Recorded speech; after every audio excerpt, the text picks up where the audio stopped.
Hey everyone.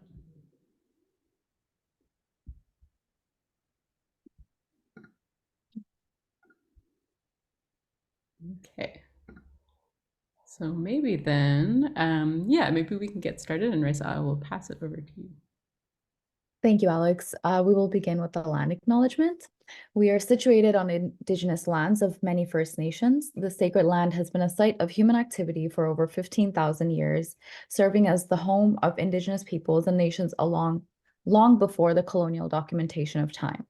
The territories of Huron-Wendat, Anishinaabeg Nation, the Haudenosaunee Confederacy, and the Mississaugas of the Credit First Nations hold space for the daily activities of every settler that resides in the meeting place of Takaranto. As a reminder, we exist in connection to the One Dish, One Spoon Treaty, and we learn from Indigenous teachings. It is our responsibility together to protect this land. As we discuss development and planning, we must recognize how these disciplines have been made exclusive and inaccessible, and how they have been weaponized against Indigenous people across Turtle Island. Within the context of social purpose real estate, we recognize both the opportunities and limitations of this form of development as we all work towards reconciliation. Development for social purpose is not enough. It is an approach and a tool that can be used to make access to space more equitable, but there is much more work yet to be done to see land given back to Indigenous leadership and to see housing, community space, and social infrastructure as a human right. Mm. Next slide, please. Racial justice in real estate is part of this ongoing series. Today, we're on webinar 6, Building Your Team, How to Structure a Non-Profit-Driven Affordable Housing Project. The next session, which was initially scheduled for March 19th, will be rescheduled, and we will follow up with all of you with further details once we've confirmed the date. Webinar 8, Innovative Financial Approaches for Non-Profit-Driven Affordable Housing, will be running as scheduled on March 26th. Next slide, please. A little bit about the partner organizations that are helping host this series. So I work for the Infrastructure Institute, and the Infrastructure Institute is a training, advisory, and interdisciplinary research hub at the University of Toronto School of Cities. We seek to build local and global expertise in integrated planning for civil and social infrastructure, decision-making, and project delivery. And about CP Planning. CP Planning is a nonprofit urban planning organization practicing a human rights approach to community planning. CP Planning's mission is to align public, nonprofit, and private sector organizations within the land use development industry to invest in solutions that uphold the economic, social, and cultural rights of marginalized people to have access to good housing, good jobs, an adequate standard of living, and opportunities for cultural expression. CP Planning envisions a world with more joy, where people are affirmed through a sense of community and belonging. To achieve these outcomes, the organization's strategic priorities are affordable housing, jobs in the trades, and urban agriculture, and access to community service spaces. Thank you. Going to pass it back to Alex. Thanks, Raisa. So I'm Alex Hale, and I also work at the Infrastructure Institute. And so CP Planning is currently, we partnered with CP Planning to deliver this program series, and they're currently working on the roadmap for redevelopment plans to confront systemic racism, a racism project, which addresses the problem of systemic racism, displacement, and low planning outputs of affordable housing. So this webinar series is part of the Roadmap Connect program, which builds on the Infrastructure Institute's social purpose real estate mentorship programs and CP Planning's Roadmap for Redevelopment project, which I just mentioned.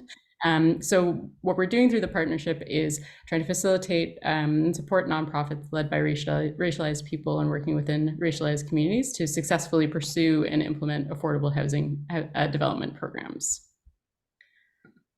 So as Raisa mentioned, this webinar is part of a series, and for this webinar, our guest speakers will introduce a discussion on how to recruit, retain, build capacity on your team to take on ambitious long-term projects using different examples that they've worked on. And we're hoping that after today's discussion, attendees will take away a stronger understanding of how to build that capacity, how to make decisions for such big projects, and thinking of when partnerships or different approaches to communication and navigating ongoing conversations might be helpful. So I'm pleased to now introduce our guest speakers for today. So first, starting off with Amina Yassin-Omar. As a refugee from Somalia to Canada, Amina's professional experience has been driven by her passion to ensure equitable opportunities for diverse and immigrant communities, particularly young people. Her commitment to social justice has led her through an exciting 20-year career in the nonprofit, public, and corporate sectors. She is currently the VP of Community and Placemaking at the Enrichment Foundation. She works across the organization to ensure the development, integration, and use of the Enrichment Foundation's physical, virtual, and capital assets are sustainable and effectively promoting the organization's commitment to participatory placemaking. Welcome. And next we have, just change the slide, Mwarigha. So Mwarigha is the Vice President of Housing, Homelessness, Asset Sustainability, and New Development at Woodgreen. Previously, he was the General Manager of Peel Housing Corporation, Ontario's third largest municipal affordable housing corporation. Mwarigha is responsible for Woodgreen's affordable housing growth and development strategy. And with over 20 years of experience in the sector, he is an acknowledged thought leader and advocate for affordable housing as the foundation of personal well-being, social mobility, and healthy, inclusive communities in Toronto. And so with that, I am pleased to introduce Mwarigha as the first speaker. And so what we're going to do today is both of our guest speakers will have presentations. If you have questions, you can put them in the chat, and our team, Raisa and I, will keep track of the questions that are coming up. And then following both presentations, we'll have time for a longer discussion and Q&A period. So with that, I'm going to start sharing, and Mwarigha, I will pass it over to you. Okay. I need to share my presentation, I guess. Okay, everyone see that? Yes. And we'll start the slide. All right. Thanks a lot, Alexis and Raisa. And happy to rejoin Amina in this ongoing important discussion about affordable housing. The role of boards, of course, is extremely important. Because they embody the mission of the organization. And in the nonprofit sector, going into development, it's a big step out because it's not normally one of the funded programs. So when I call it a step out, it means that the board has to really go outside your normal funding framework in order to do that. So, which is why this is a really good discussion. Anyway, I'm with Woodgreen. I'm going to just walk us very quickly. I'm not going to stay too long on each of the PowerPoint of the slides. I just want you to get a broad sense of what we do and how the decision metrics with the board works into that. The first part of my slide is just to talk about who we are. We're one of the largest nonprofit housing providers in Toronto, and I would say in Ontario, we have a client base of about 37,000 people each year. Our housing, we're second largest community-based nonprofit housing provider in the city of Toronto. And we have a plethora of youth, childcare, community programs, community health, senior services, and housing. So one of the biggest advantages we have as Woodgreen is in terms of our board of directors connecting to the needs of the people that we serve and housing. It's a lot easier for them to understand the pivotal role that housing plays within the philosophy of housing first, and also using housing as a basis for improving people's independent living and well-being in general. So that's a big advantage that we have. I'm going to just point out what I consider to, in Woodgreen, what we do in order to anchor governance and board role in development. The first level has to do with the strategic planning process and sessions that we have. Our last one in 2020 resulted in a commitment to build 3,000 units by 2000, starting from a base of 800 that we had. So that's an incremental 2,300 units that we need to add into the portfolio. Because of that big step out ambition, even though we have a housing corporation, one of the largest, most of our funding is based on operating the current 800 units. And so when you grow and you develop new ones, you have to make that investment, even though at the end you may end up getting funding for it. So that requires, in our case, required a special retreat in order to process the risks, the opportunities, and the overall benefits of stepping out and going into wanting to grow and build new housing. In order to actually, so once we did that, the staff capacity issues are obviously important. We made a decision earlier on that unlike the previous generation of affordable housing, when we were fully funded by the province and the Fed, in our case, in this particular era, you don't have that funding. So you have to sort of coddle that money from somewhere in terms of the capacity. So we decided we were not going to do what people would have done 20, 30 years, and that is set up a development department. We were going to mostly outsource and create partnerships that are outsourced so that it's on a fee for service basis. And that way we were not stuck with a lot of costs. We would like to be that one day. We also set up a housing development committee. This committee vets any proposals that we have or prospective proposals that we want to look at. These are experts. And why those experts are important is because by the time we take it to the next level, which is the board committee, we've already assessed the financial, the strategic value, the service value. We have a community engagement, and we have a financial model and a risk assessment, right? As well as the capacity implications. If it needs government relations or advocacy, we already have processed that through a group of professionals that do that. When we start getting to the board, obviously people, now it's an open selection of board members who do not have a background in development necessarily and have various backgrounds. So having a group of experts that the board has set up in order to do that is very critical for us, because we can process the details there and bring a much simpler version of that decision process at the board level. So that is, in a nutshell, is kind of what we do. To go through, this is a picture of Kelly. Again, like I said, with our board, getting them to stay in touch with who we are trying to house is very important, and giving face to who we house. In this case, Kelly, who came to our house from housing from the streets, given housing, and having lived with us for the last 10 or so years, has become a very independent and very confident, achieving the things that she needs to achieve in her lifestyle. And you can see the quote of what, her testimony of that. So that's really important. I'm rushing through, but you will have this presentation sent to you. The other thing that is really important is in identifying the challenge to the board to say, we're not just in the brick and mortar business.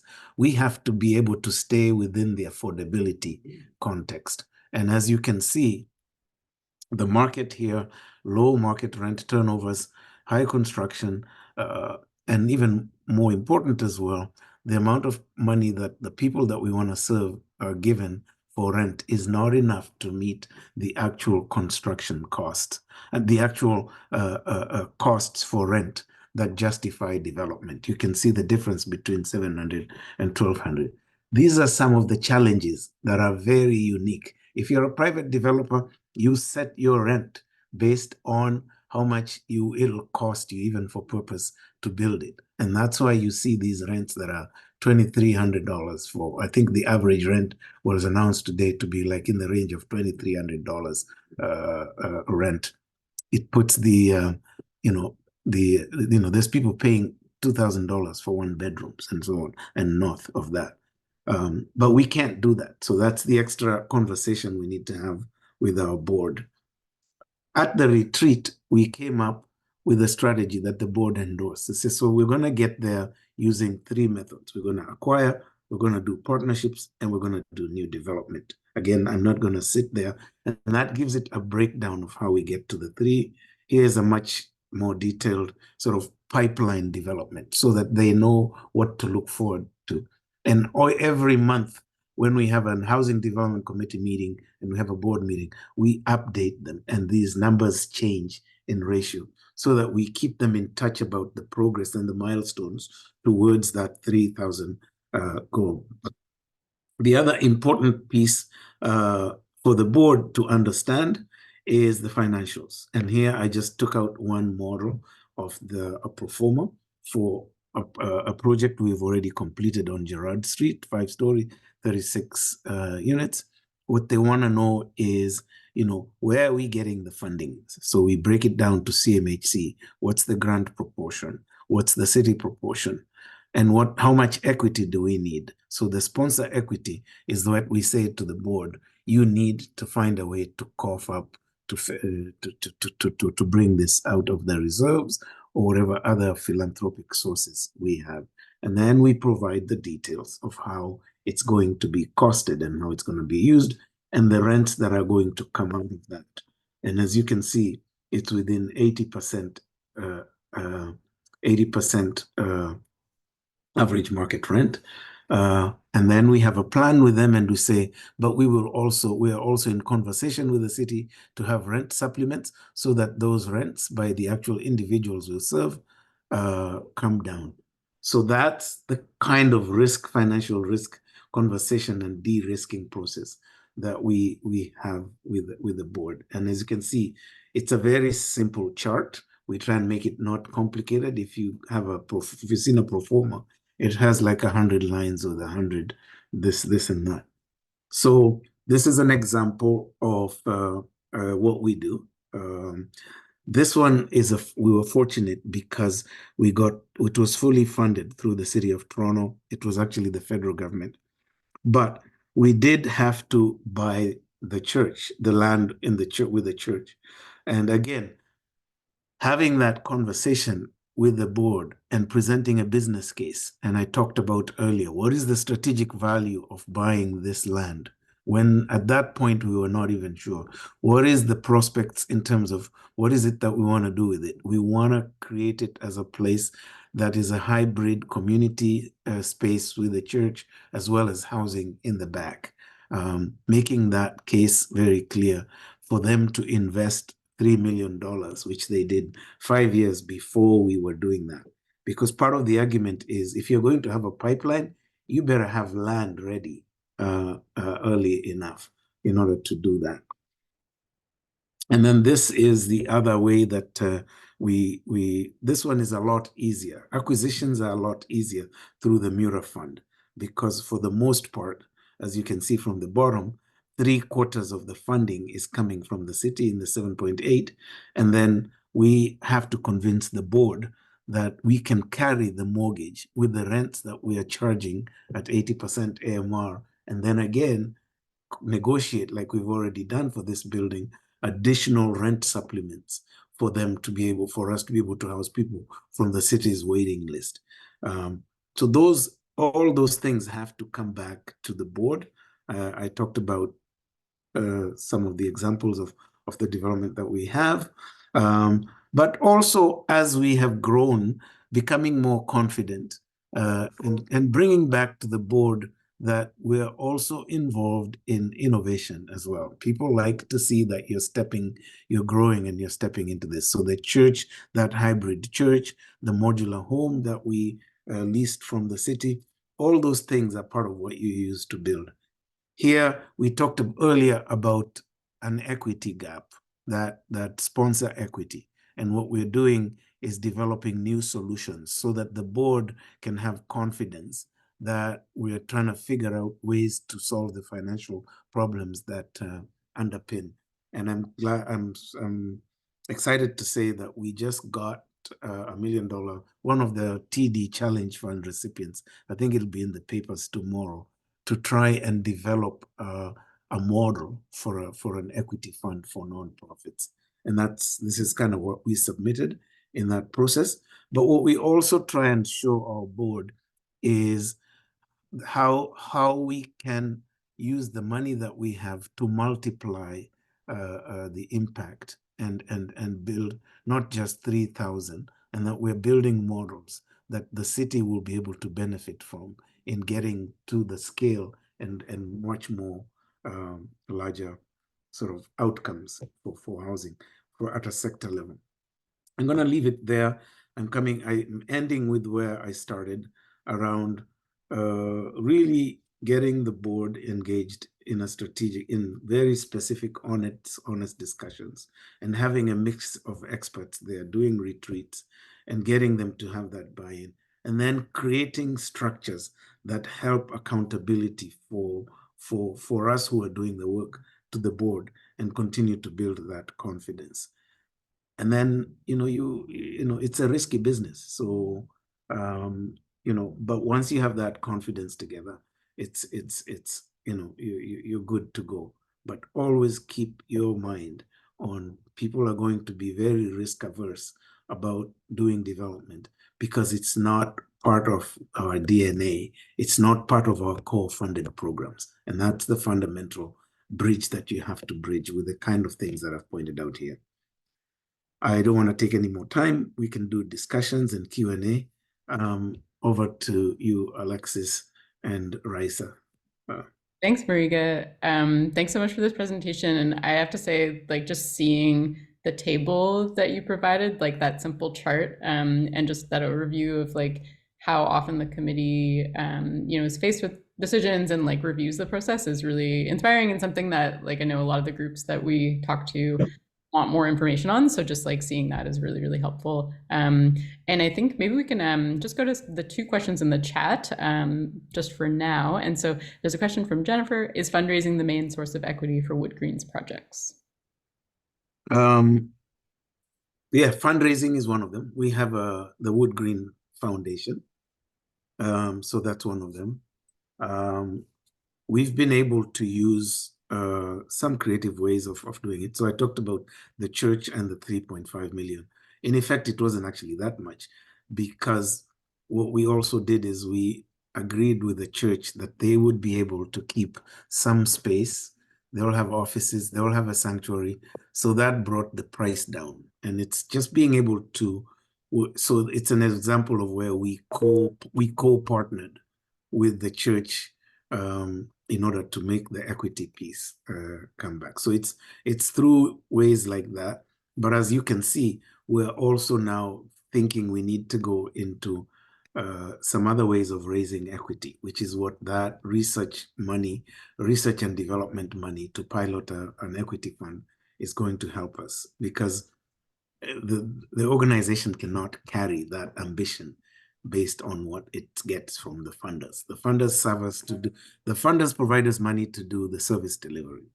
Ironic. Yeah. So that's great. Yeah, and it's really great insight, because I think, there's no one-stop shop for all the funding that you need to make these projects happen. And as you've shown, just partnerships will often lead to more support and different opportunities when you work. And the second question is the CMHC money, a grant or a loan? It's a combination. We were very fortunate that when we did that very first one, that I showed the pro forma, the grant ratio was higher than the loan ratio. So the biggest barrier for us as nonprofits today is that the grant ratio has gone really low compared to the loan. Has gone higher. It's gone lower. So you need a big loan. So, and that's a big barrier, and it's something that we are trying to do some advocacy around. It's a big issue, and it's gonna make it really difficult for nonprofits to develop. We have to find a way to work together to increase the grant ratio to the loan ratio. Yeah.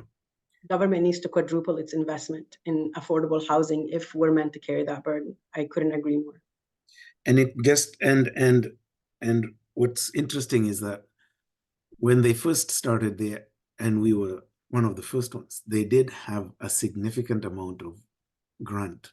they've switched and have reduced the amount of grant ratio to make it a loan. Once they turn it into a loan, it's not really government money. They're just acting as a guarantor for money that they borrow out in the private lending market. So in some ways, they've kind of copped out of what their primary role needs to be, which is to beef up that grant ratio. You have to remember, when they used to do development 20 years ago, they carried the whole cost of most the amount of loan that we ended up with was minimal compared to the rent that we had to charge. So we could provide affordable housing. So in some ways, they've gone even worse than in the 80s. Yeah, and those projects that were funded in that way, you're like decades ago, are the ones that are still around today and doing well. Well, maybe we'll take a break there, and we'll pass it over to Amina for the next presentation. I'm really excited to have both of your presentations here, having talked to you both. So I think this is a really great pairing. And yeah, so I'll pass it over to you, Amina, and then we'll have a longer discussion after. Thank you so much, Alex. I really appreciate that. First, thank you everyone for being here today. I will speak mainly to our one project. Unlike Woodgreen, we are a new kid on the block coming into this space because of necessity. We had no choice but to be here. So what I'll do is I'll present a little bit around a background on who LEF is, and then I'll go into our one development, like our current project, our one and only. This is our baby, our firstborn. So, and then, you know, I think a lot of the stuff around board and sort of that Mwarigha covered. So I don't want to be repetitive. I'll sort of go into our process a little bit of what we've done. So this and share. So, so the Learning Enrichment Foundation is about a 45-year-old organization. We're a social enterprise in serving communities in Toronto's, I would say, northwest, I suppose, or we are in Weston Mount Dennis particularly. And those of you who know Mount Dennis, if you're familiar, it's an area that is about 1.5 kilometers around the Weston and sort of Black Creek area. And our project is on Weston Road, about 5-minute walk from the future Mount Dennis station for the LRT. So Learning Enrichment Foundation, I think most of us who are familiar with the organization, I think of it as in 3 buckets. We are the 3rd largest licensed childcare provider in the city. So our business is predominantly that. And then we are also a private careers college that provides training in early childhood education. We have a bike mechanics program, forklift training and warehousing. And last but not least, we're expanding into a new program for building maintenance and superintendent program. So the history of our organization kind of goes, it's an organization, a social enterprise built out of necessity, building on necessity. So, and then we have the 3rd part of our business is newcomer settlement services, language training, seniors programs, and some youth programming. So in 2019, Peter calls it the most expensive coffee he's ever been on. He goes out to have a coffee with our local councillor, Frances Nunziata, and she says, you know, the 2 buildings behind us are the only 2 buildings that haven't been scooped up by private development yet. And would LEF consider possibly getting it and looking at developing housing? And we were like, we're not in the housing business. I mean, at that time, we owned a little tiny building at the corner of Ray Avenue and Weston Road. which had like 5 units on top of it.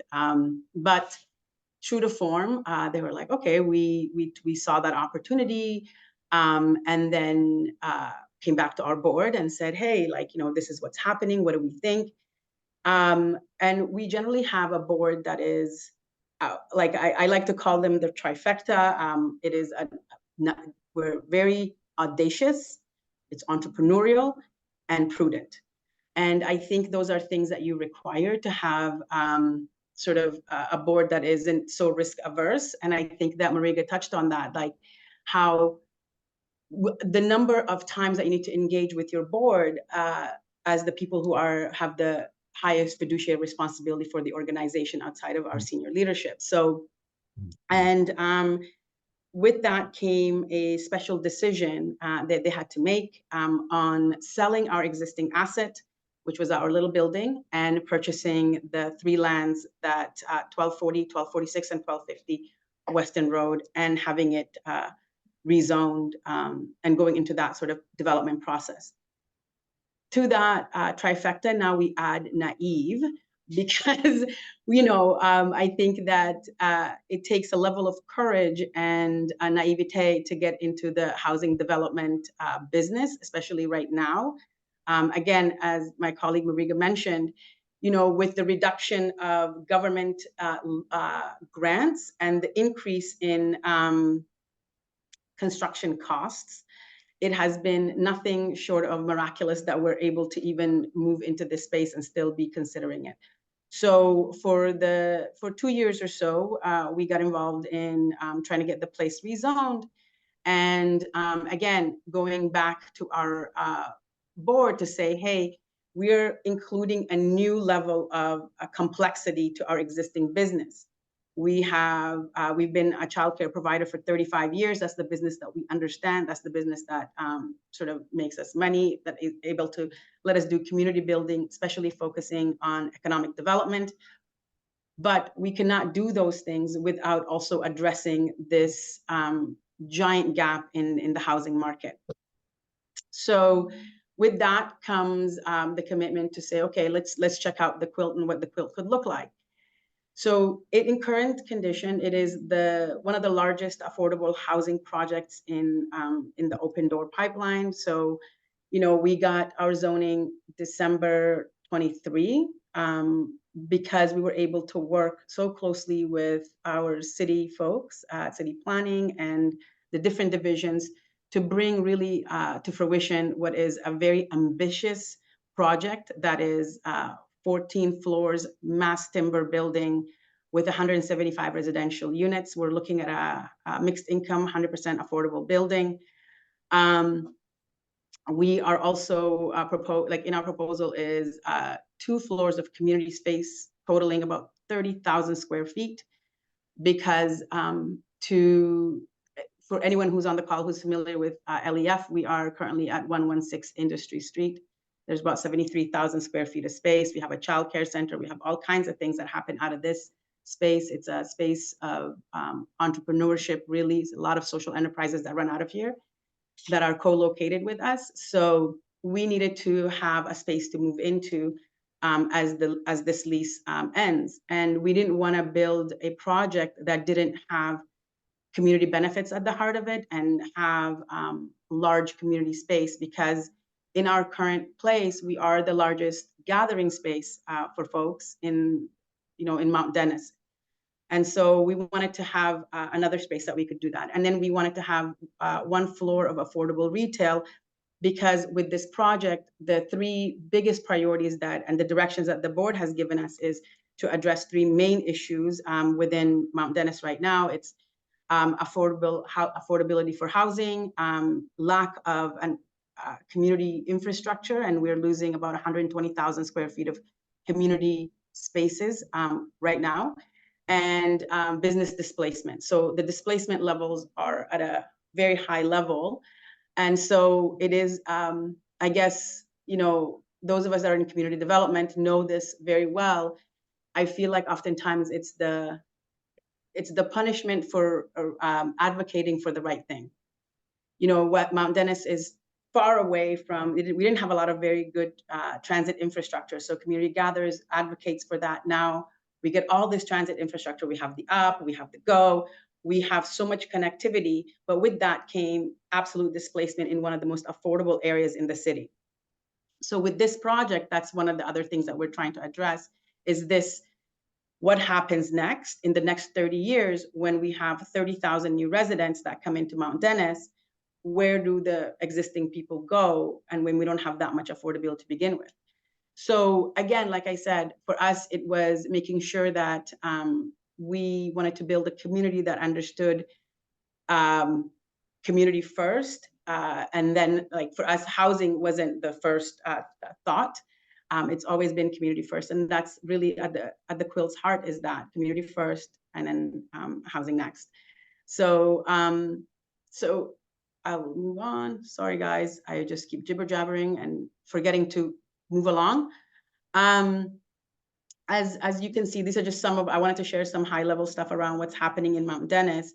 As I mentioned, 30,000 new residents, 52% of the current existing residents are renters, with an average median income 22% lower than the city average. So you can see the need is great, and becoming the second largest transit hub in the city after Union is a big win for us, but a major loss for affordability in this area.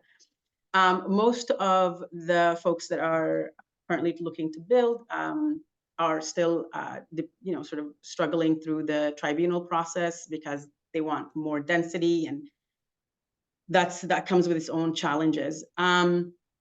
But I also, for us, it's been a collaborative effort with our board. We needed a board that had entrepreneurs and developers, and we've just been lucky enough to have that kind of board that understands not only the risk of development, but the lack of speed at times and too much speed at the other times. And and right now, I'm going to be honest, for us, the biggest challenge in financing the project has been we need more government investment. We need more government grants. Like the nonprofit sector cannot be expected to risk our reserves, because that's part of our thing. Like ours was to sell our building, invest our profits, and part of our reserves. So that means like taking away from our other risk mitigating sort of infrastructure, financial infrastructure. So going back to, again, what Mwarigha was saying about what equity looks like and how we have to get onto all these numbers, it is MHC is a bank. They've decreased drastically how they do their grant portions and increased significantly their loan parts. Like, they've made it easier probably in some ways to get longer term loans, but took away a lot from the other parts of the investments that we need. Hang on. And so for folks on the call who also want to come and just check out our project, or right now it has 3 low-rise buildings that have maybe, I'd say, just under 30 units of really deeply affordable units that are currently situated on it. And yeah, like I said, we are moving into the detailed design part of our work. I'm going to stop sharing because this is not. Oh, oops. There we go. And I think that for us, it was to demonstrate to our board what happens if the project doesn't happen. Was, we have land and we can always sell land, and we have land that is 5-minute walk from an LRT station, and I would say a 5-minute bus ride to the up. So it's desirable and developable land. But yeah, and I'll sort of end it there. I think that a lot of the more experienced information and sort of suggestions will come from Woodgreen, because of their really, like, they're doing tremendous work, and because of that, and it's quite inspiring to be in this company today and see, like, when you have a board that understands, that they need to be entrepreneurial and like and not so risk averse, you can accomplish a lot in your towards your mission. So that is for me.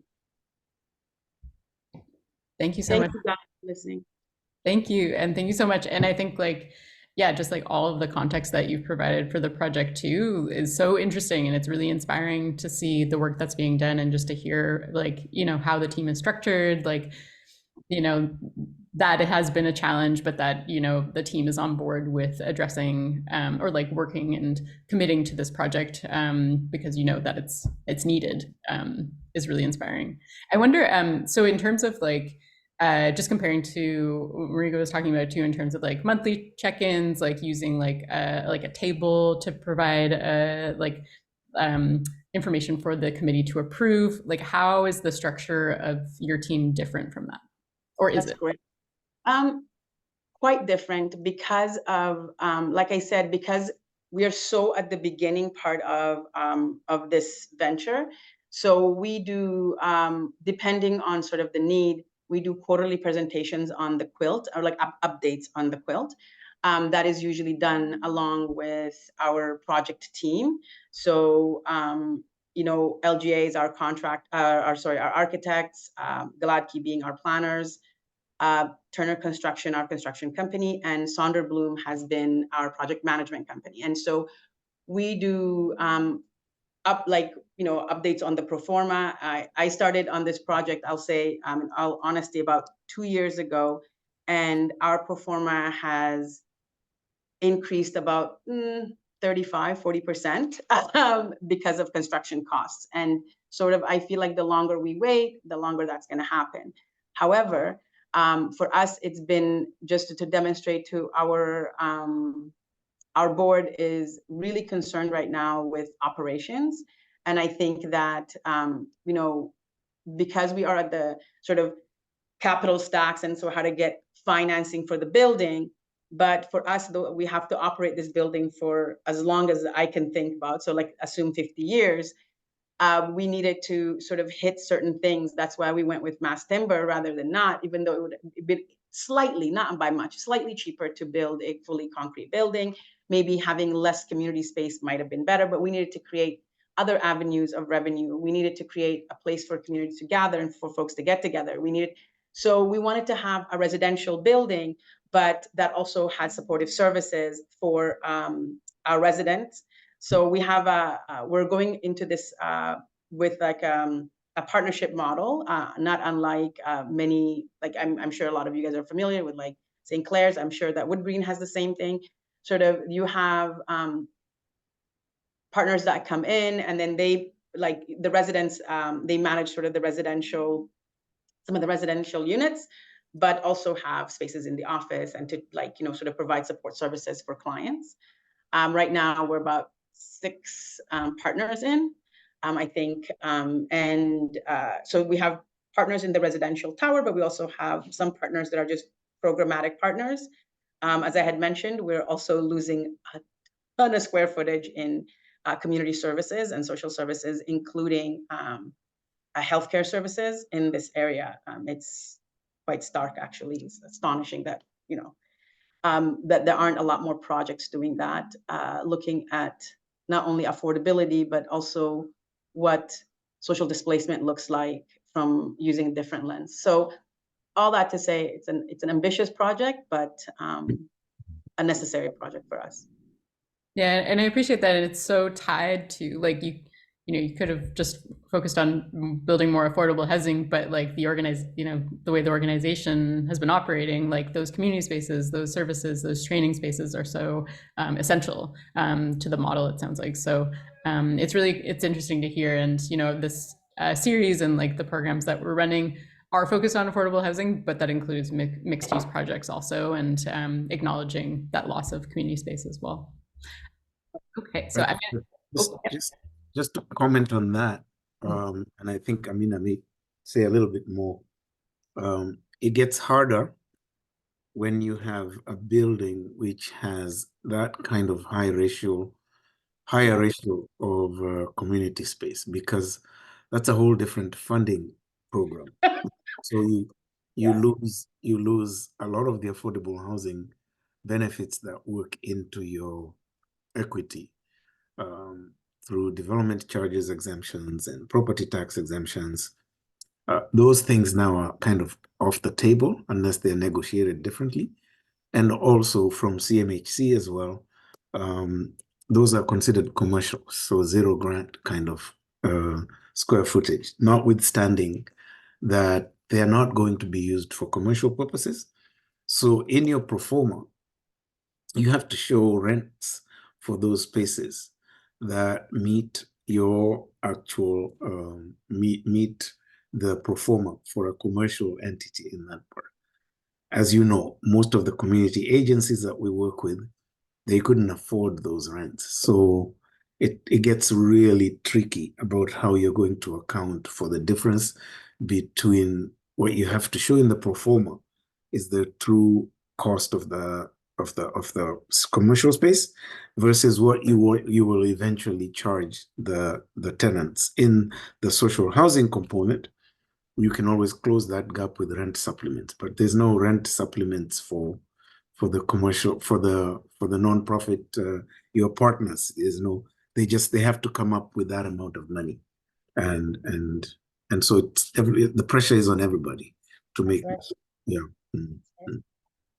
And it puts a lot of pressure on also fundraising and what that looks like. And, you know, even I couldn't agree more. So that, like, I always look at those, what I said around, like, you know, sort of being audacious and prudent and being naive. Like the naive part, I oftentimes I'm like, man, like we've been very naive in many ways, but because we have a backup plan for our board, so they are a little bit more willing to get involved in this. But you know, what else can we do but like do this building, right? For us, it's yeah. Yeah, and there's a question in the chat about how do you deal with competition for fundraising money, and I wonder, yeah, like you know, there's like philanthropic donations, family foundations, all the programs that exist out there, and lots of competition. I'm sure for those. Don't I know it? Like I do a quilt presentation to somebody all the time, from government to donors, maybe 3 to 4 times a week. I think that there is a recognition of what is happening in this community, and you know, just to, like, we are the only affordable housing project in this area at 175 units with almost 7,500 units being proposed. So you know, it's not that it makes the pitch easier, it just, you have to just continuously like keep going and getting more and more creative with not only with your fundraising, but also what partnerships looks like, and looking at who is in the sort of what Mwarigha spoke about in these community spaces with you, and what can they afford, and how can we have tenants that can support other tenants that aren't so doing so great. Yeah, I will sort of chime in there and say that there are other models out there. And so one of the things that we try to do at Woodgreen is recognizing that not everybody can just jump in full-hearted into the process. Amina just described, you know, the role of a nonprofit in sort of taking on the full elephant of things that you need to do to make this work. So part of what we've been doing now that we've, you know, gone around the circle a few times is recognizing that we need to build a sector type of presence. So we're working with some, you know, not to mention because we're still in a very confidential state, but we've gone quite a bit. We also use partnerships with the private developers. So in this particular case, working with a nonprofit and saying, how many units, community-based organization, how many units do we want to get out of this? The developer has a requirement to do 30% of the units affordable. We approach the developer and say, you've got approvals for this. You've done the pro forma for this. So basically, you've de-risked the financial model that exists. You've also gone through the investment for all the pre-approval work, which is a separate type of investment that is not funded by any of the programs. So we then start off with a developer and say, having gone this far, can we take over the affordable component? So you have 500 units. We want 60 of them to belong to Lala Community Association. And they will then either own it in the form of a strata or long-term leasehold arrangement. So now, if it's a strata and we have to do ownership, you can do that through CMHC, except you still have an equity gap. You still have an equity gap. It's not as onerous and as overwhelming.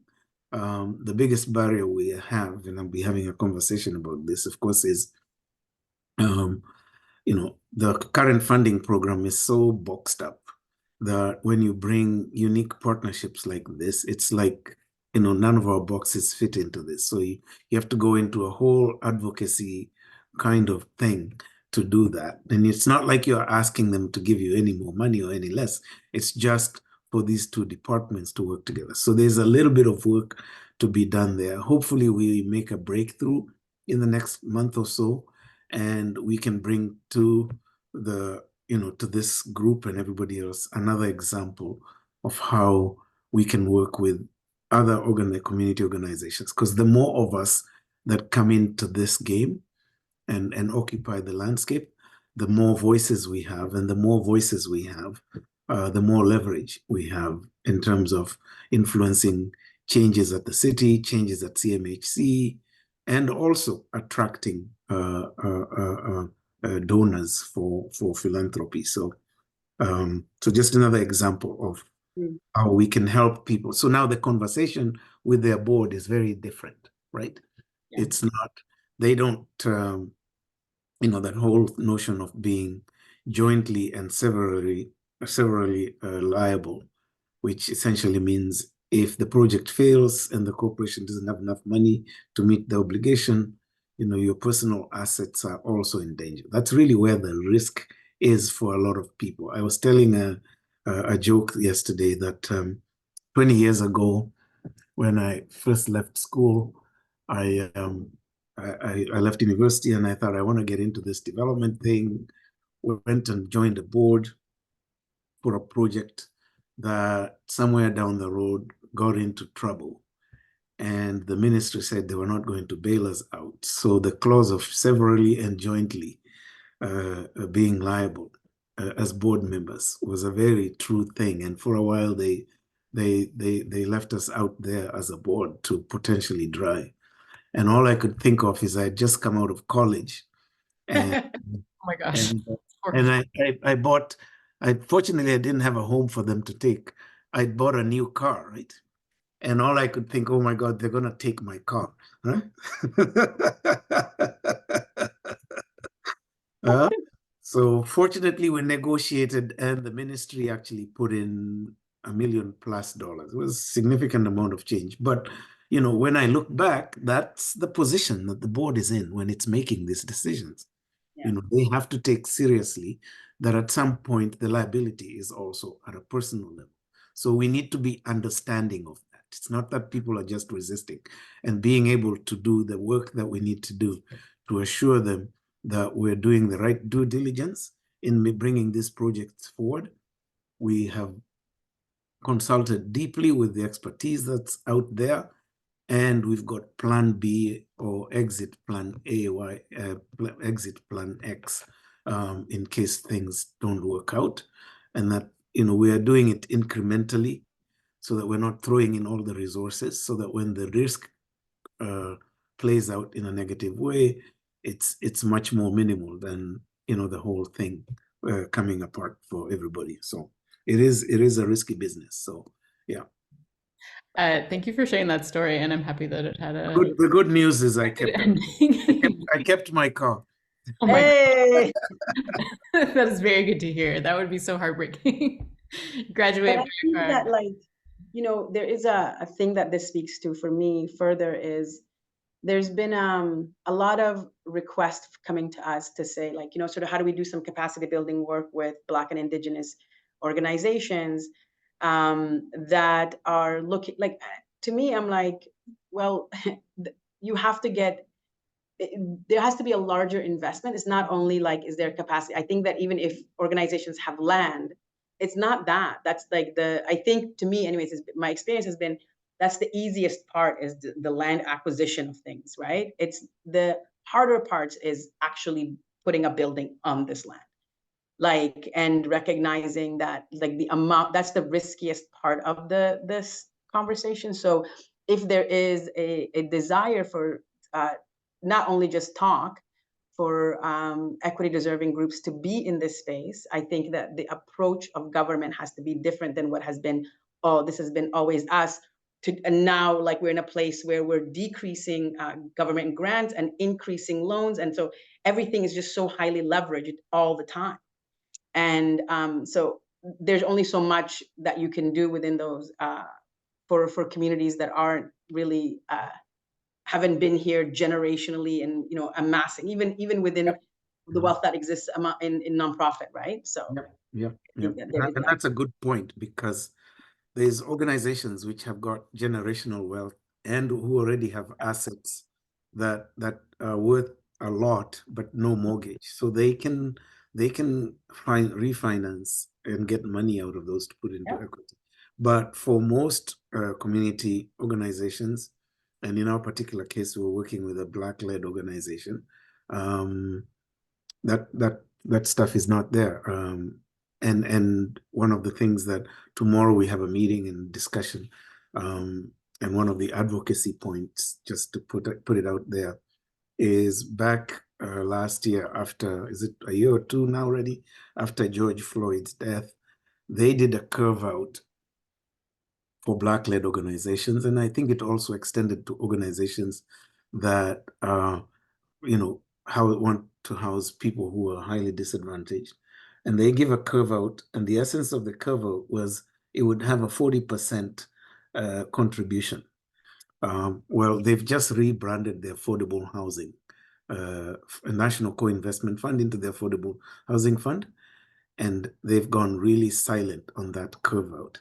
So some of us are really pushing hard, want to push really hard to make sure that they make it really explicit that that contribution ratio exists, and in fact should exist to all nonprofits as a starting point, rather than a one-time sort of publicity stance following George Floyd's death. So hopefully wish us success in that process, and also in the bigger picture of suggesting that, in fact, because it has proved to be successful, it should be extended to other nonprofits as well, because they build housing not only for the Black community, but for a mix of immigrant and other disadvantaged groups.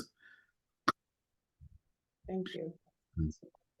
Yeah, thanks, Mwarigha. And I think like it's really inspiring to see the work, like the advocacy on top of everything else, the advocacy work that like both of your organizations are doing, and just like, like talking about the work that you've done, the challenges that you face, and then partnering and like working together within the community of affordable housing and community program providers to like speak to what more needs to be done to support more of these projects happening. And and I wonder, I had a question about like just thinking about the commitment of going back to like board and committee structures and like people that are supporting these projects.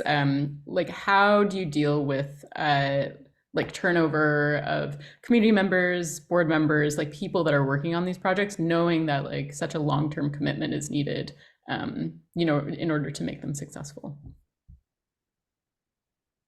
I think for us, it's the, sorry, Amina, maybe for us, it's orientation, right? So having an extremely intentional and package of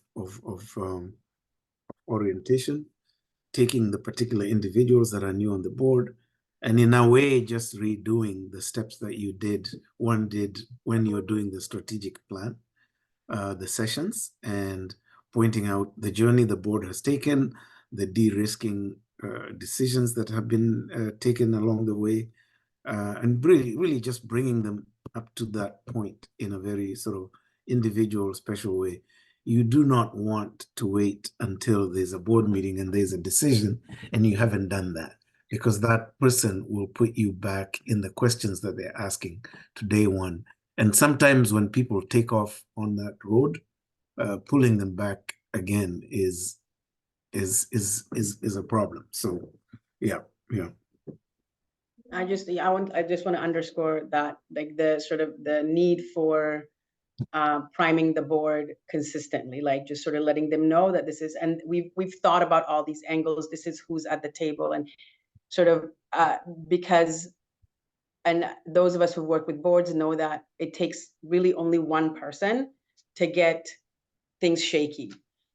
So, you know, when we're recruiting, we're quite transparent about like what our work is and who we are, and what our, like, sort of the person makes their own decisions around how much risk they want to take, whether they want to lose their car or not. I think, like, because as Mwarigha was saying that, I'm not gonna, like, it was a similar experience for me the first time I joined the board, but except for me, it was a bus pass and not even a car, right? Like, what am I, like, what's gonna happen to me? And I think that we've done a really good job of bringing the board along, and then having sort of folks who've been on the board for a while speak to that. And and because we're a social enterprise, we don't usually, like, our boards tend to just kind of be aware and okay with a little bit more risk than not, right? Amina, for you, they would have asked you to do a lot of community hours. I was a kid. I don't even know why they recruited me into that board, to be honest, until this day, but you do what you have to do. They must have had really good reserves and not a non-risky business.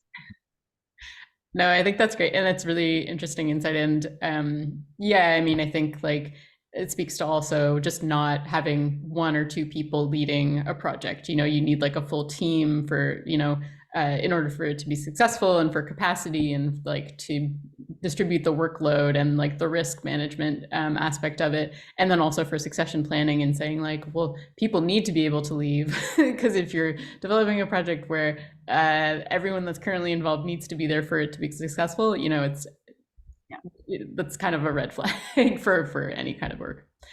I'm gonna say, because I think yeah, this has been a really great conversation, and I think some folks have had to leave because of their lunch breaks and everything.